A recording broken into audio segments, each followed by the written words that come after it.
Another kicking system? Yeah, but I think this one's the easiest.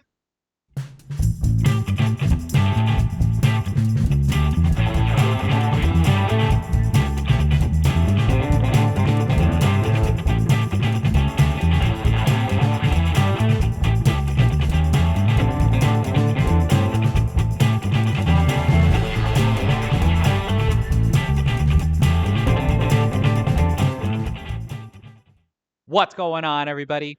Lil Chris here, and I've shown you two systems that I've used in my lifetime to measure out my one-rail banks and kicks.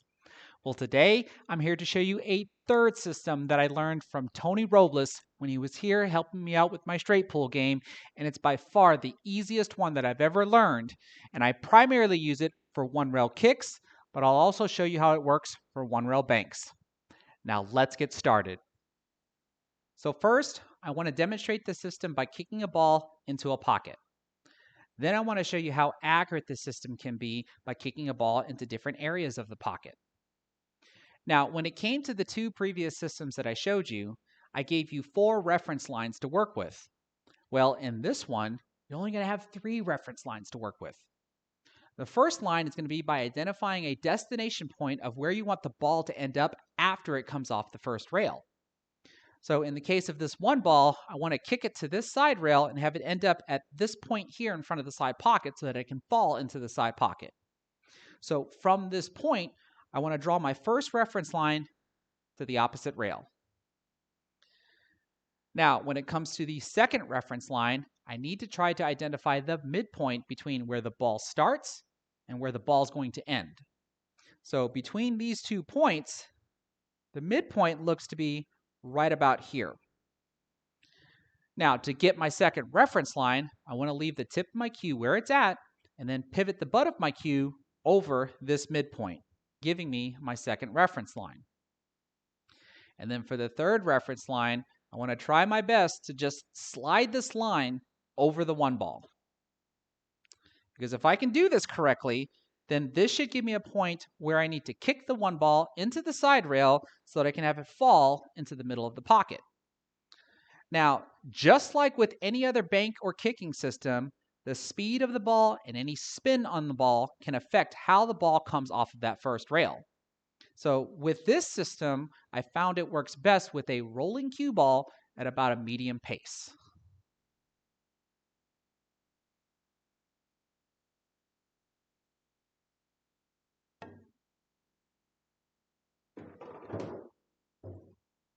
Pretty darn accurate if you ask me. Now with the 2 ball, I want to try to see if I can kick it to this side of the side pocket. So my new destination point is going to be right about here. And I can draw my first reference line through that point to the opposite side rail. And then for my second reference line, from where the 2 ball starts and where I want it to end, find the midpoint between the two, which looks right about here.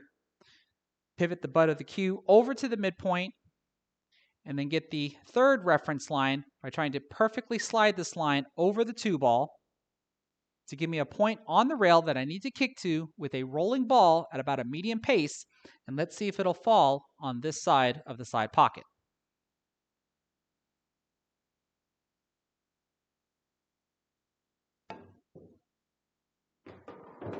Pretty close considering that I hit the point and almost missed the shot. So now with the 3 ball, let's see if I can get it to fall on this side of the side pocket and avoid the point. So my new destination point is going to be right about here.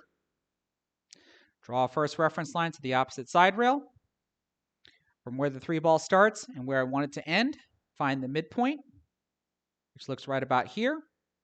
Pivot the butt of my cue over to the midpoint, and then try to slide this line over the 3 ball. So now with a rolling ball on a medium pace, let's see if the 3 ball will fall on this side of the side pocket and avoid the point.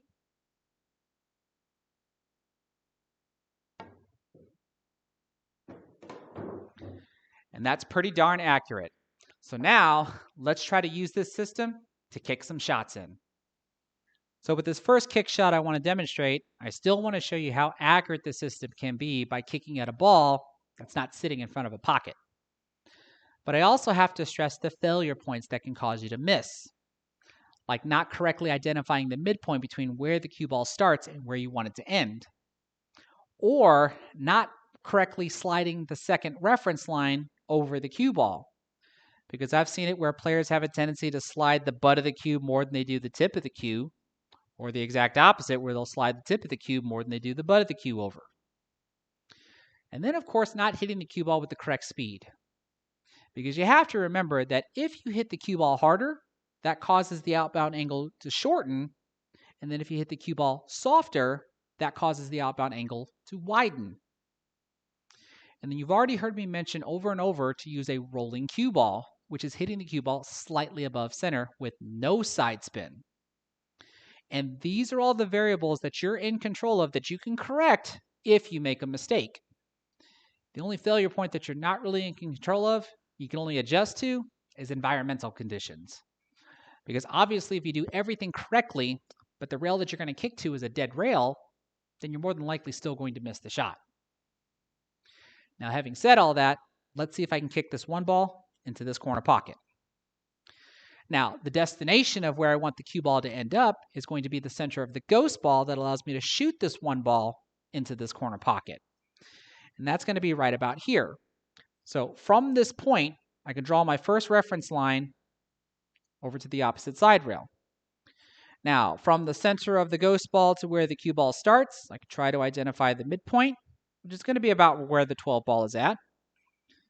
Pivot the butt of the cue over to the midpoint, and then try to slide this cue over the cue ball to give me where I need to kick the cue ball on the rail with a rolling cue ball and a medium pace. Now, one thing's for certain, I'm going to hit that one ball.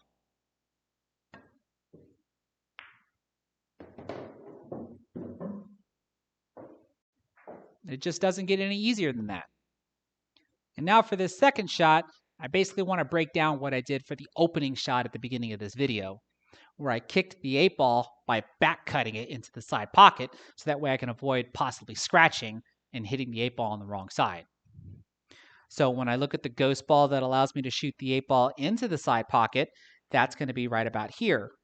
So from here is where I want to draw my first reference line to the opposite side rail.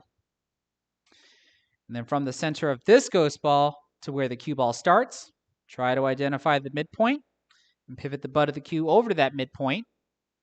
Slide this line over the cue ball to give me where I want to kick on the opposite side rail and possibly kick the 8 ball into the side pocket.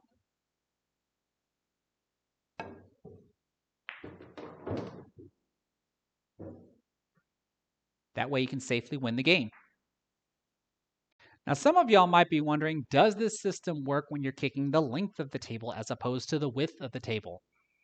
And the answer is yes. It's just a little bit harder to draw the lines when your cue doesn't stretch all the way across the table, especially if you're playing on a 9-footer. But the system still does work.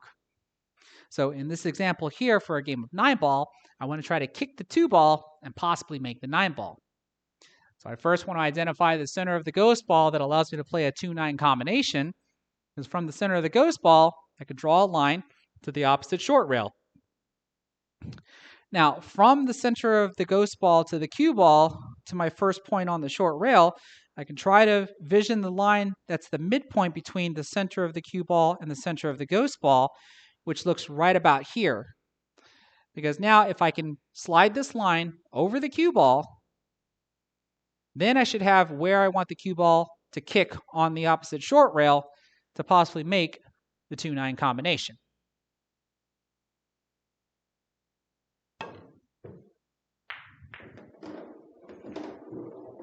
Now, even though I got a little help from the side rail, one thing's for certain, I got a hit on the 2 ball, so that way at least I don't foul.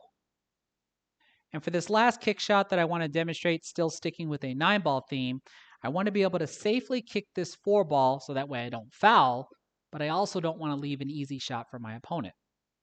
So therefore, I really don't want to kick on this side of the 4 ball and possibly move it closer to this corner pocket, nor do I want to accidentally bank it closer over to the 9 ball. Instead, I want to hit somewhere on this side of the 4 ball, so that way hopefully my cue ball will hit the side rail and then maybe land somewhere on the short rail, and then hopefully my 4 ball doesn't move all that much. So my destination point is going to be right about here. So when I draw my first reference line to the opposite side rail, I then try to identify the midpoint between the ending point and the starting point, pivot the butt of the cue over, and then shift the line over the cue ball. It's going to be right about here. So let's see if I can safely clip the 4-ball on this side.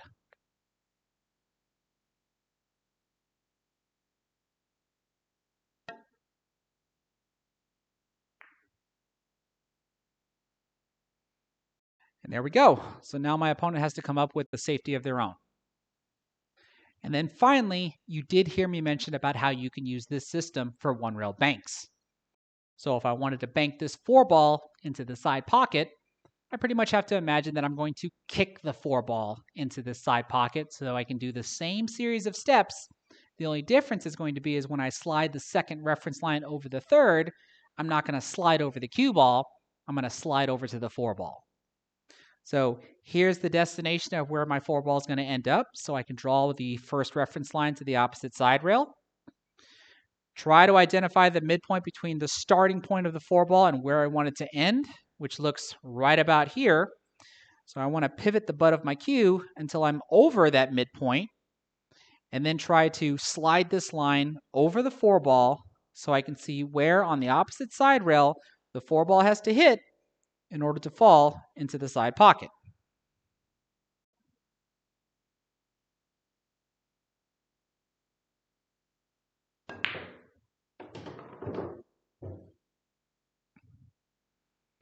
And I've got shape on the 6, so hopefully I can still run out. And that's going to do it for today's video. You now have 3 different systems that you can learn and use to help improve your one-rail banks as well as your one-rail kicks. Now, of the 3 systems, if anybody's wondering which systems I like the best, well, for one-rail kicks, I certainly like this one the best because it's the easiest and quickest to get through. But for one-rail banks, since I practice the X system so much, I still prefer to use that over this system. But that's also because I just recently learned this system. So as time goes by, the more I use this system, then I may eventually start using it for one-rail banks. But you all might have a different preference. And that's why it's always good to have more than one way to be able to execute a shot. So I hope everybody was able to enjoy and learn something from this video, because if you did, please give this video a thumbs up.